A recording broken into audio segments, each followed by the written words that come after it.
Mut mikä sulla ihan tosiaan on se tilanne? Mä ihan vaan teoreettisesti kyselen ja tilastoja varten. Sanotaanko vaikka, et kuinka monelle sä kataa pöydää?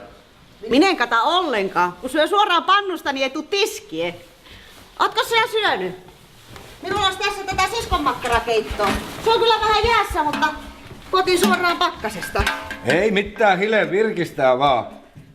Mukava kun maistuu. Tämä on hyvä. Vaikkei se ole oikein siskoi kohtaa, että heistä tehtiin makkaraa. Kysykää, jos toi mieli ottaa vasta. Mä ihan kysyn tämän ensimmäisen kysymyksen. Mistä sai idean näytelmän kirjoittamiseen? Näytelmä alkoi noista housuista.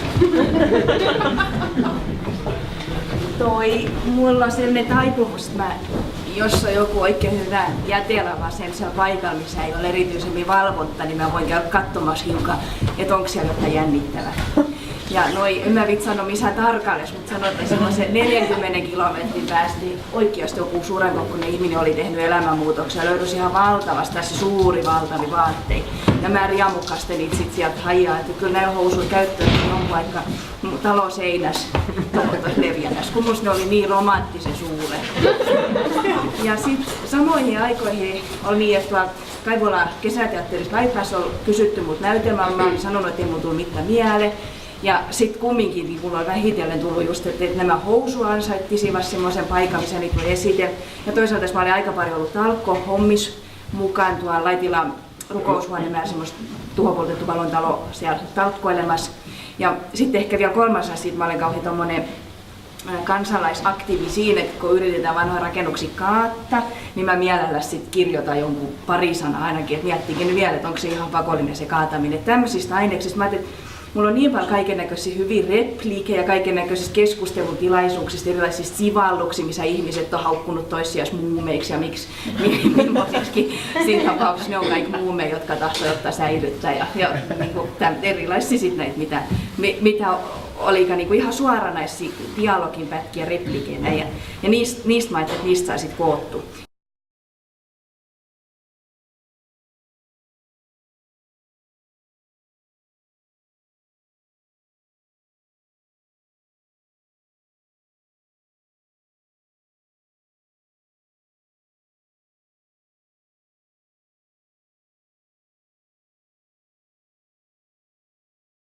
Ja niin huumorikeinot, mä en ikään kirjoittaisi semmoista näytelmää, mikä olisi niin realistinen EU-hankenäytelmä, mikä se olisi, tuskin sä tahtoisi ohjata.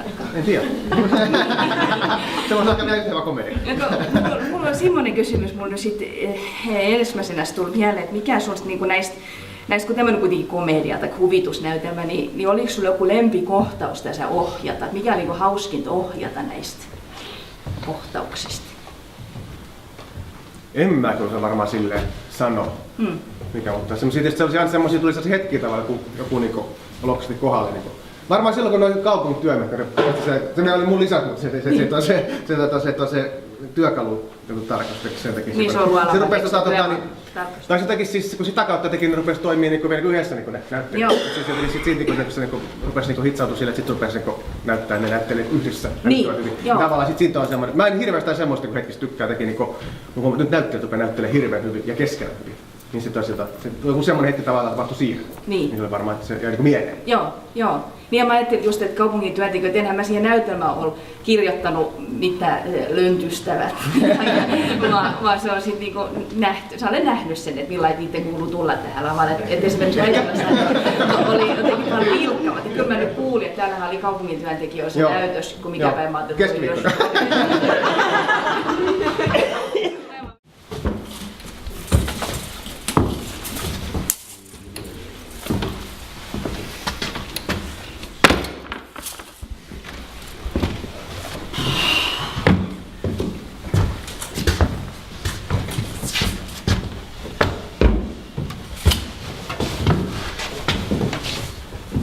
Mut kyllä on siisteesti joku laittaa. Joo, ennen vanhasta tehtiin kaikki niin hyvin. Kuinkas tämmöstä? Juu, jatkakka hommi vaan. Ei tonkeen kanssa korvi tarvit. Meillä on työkalutten tarkastus ja huoltoaika nyt.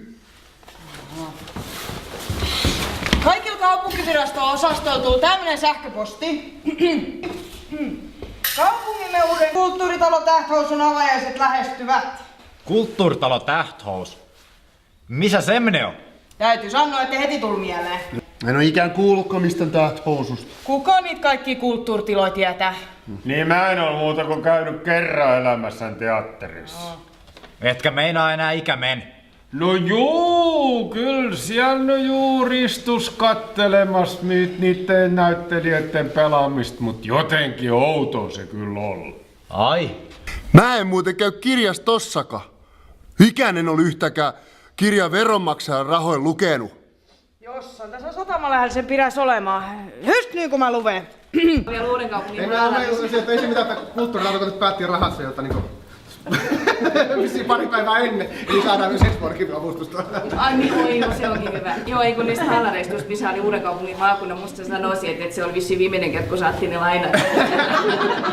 Mutta oliko se jäätävä tuntuu? Ei, mä itse sanoin alun perin, että näytelmässä on osittain totta ja osittain fiktiota, keksikää itse mikä on, mutta... Niin, joo, niin, jos ne olisi loukkaantunut, olisi voinut vaan sanoa, että koira kalahti, kukalika ja lähtökäs. Kuin se sitä. No entäs sit oliko tässä joku hankaluus tässä näytelmässä? Toisella puoliskolla oli muutamia semmosia näissä oli missä oli joukkokohtauksia. Totta kai on hankaluus tavallaan tämä tila. Niin. Tämä heti otettiin huomioon, että silloin totta kai silloin kun me harjoitetaan enimmäkseen meidän pienen näyttämöllä, joka on siis pieni tila. Ihan sille tarkoitti, koska me tiedettiin, että tämä on myös täällä näin pieni. Niin se oli tietysti niinku hankaluus. Sitten oli sen toisella puolella muutamia semmosia, joku vain ei mennyt jotenkin eteenpäin, mutta muutama repla otettiin pois siitä. Se tarkasti niin semmosia, se otti se toi Santeri se matkailustrategiosta vaan luki, mutta ne jotenkin pyssäytti aina sen, ei mennyt eteenpäin. Sitten kun otettiin pois semmonen niin muutama, sitten se rupesi menemään sille pari semmoista paikkaa, ne oli hankali. Mutta sitten siitä oli yksi mikä oli hankali, että hän tuli tänne näin, me tehtiin vähän pieni, tää on tällainen, täällä hävii ääni kokonaan, se huomaatte varmaan kaikki. Jos mä käännän näin, niin tää jotenkin rupeaa kaikumaan täällä, ja sitten mä tähän nyt se rupeaa vasta kuulumaan. Ne oli sillä hankala, me oli tehty muutamia kohtauksia myös tänne taakse. Tässä, mutta sitten kun tänne tultiin, niin eihän täällä oikeastaan voi. Täällä jotenkin niinku kuuluu yllättävän hyvin, jos on tässä. Sama meitä kanssa alun perin tuossa lava on ollut vain niinku yhdet tällaiset, mutta sitten kun se oli pakko laittaa tänne niinku ääni katoaa, pakko tulla tähän niinku puhumaan.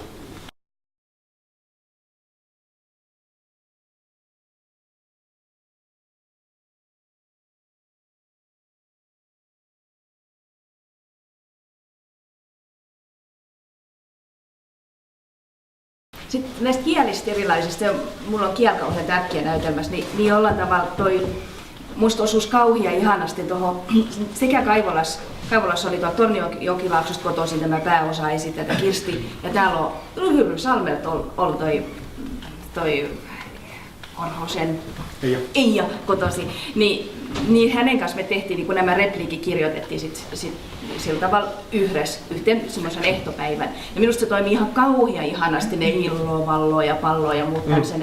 Että jos olisi hänen lykätty puhelemaan väkisin tätä lyhkäistä lounaismurret, niin se olisi kuulunut koko näytelmän läpi. Et nyt sitten tuli oikeasti semmoinen ulkopuolisuuden tunne siinä, että joku, joka on niin yli-innokas, vähän ehkä senkin takia, että se ei tiedä, että mitkä ei koskaan sujuu millään tappaa, niin tulee siihen ja se kielellisesti että se on hyvä.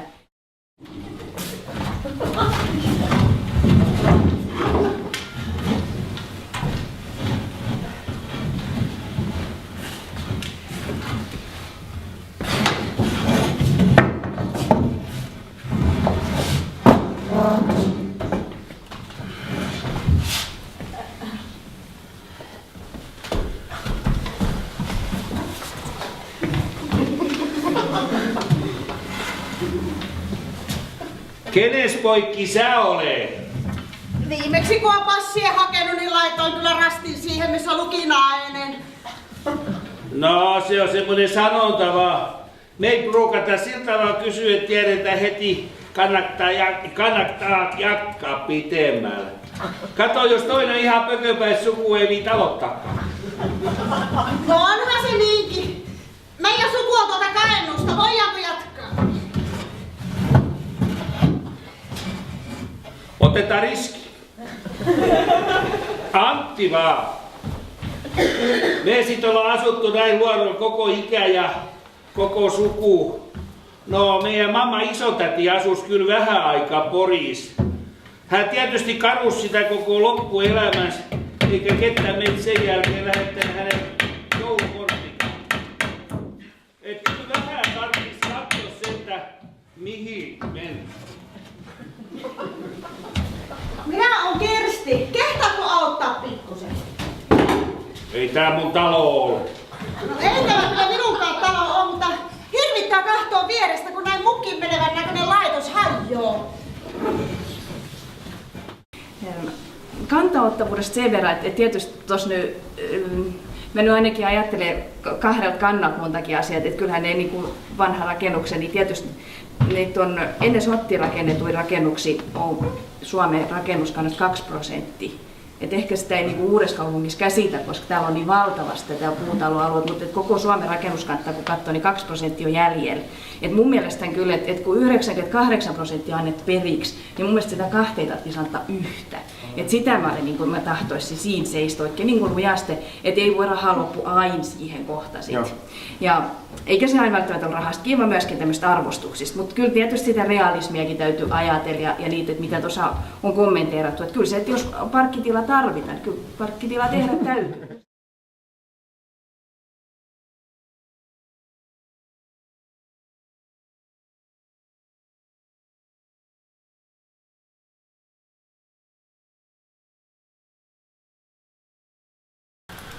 Niin, me kaikki varmaan tietääkin, mutta tässä oli siis, että tässä viime vuonna oli paljon siis tämmöistä polemiikkia, että puretaanko tämä talo vai ei. Ja itse asiassa ei vieläkään täysin ole niin kuin ihan varmaa, mutta näillä näkymin talo jää, mutta tuosta lähtee, lipputangon tuolta puolelta lähtee niin kenttää.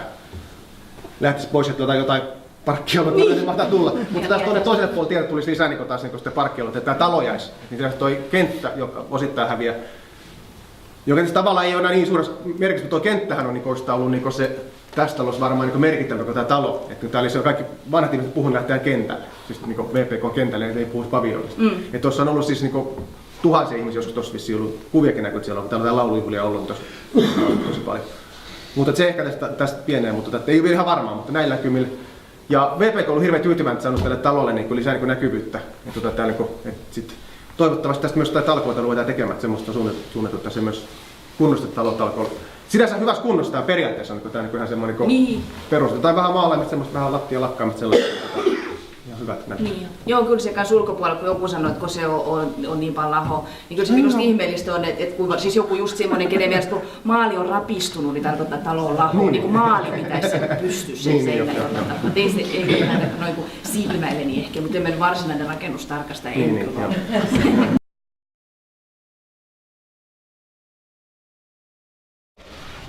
Jaha, se on tauko sit.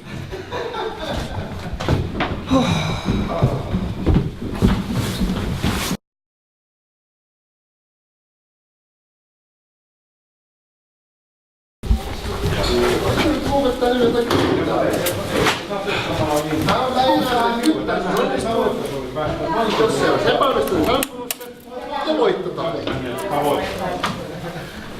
mä tiedä mikä se on.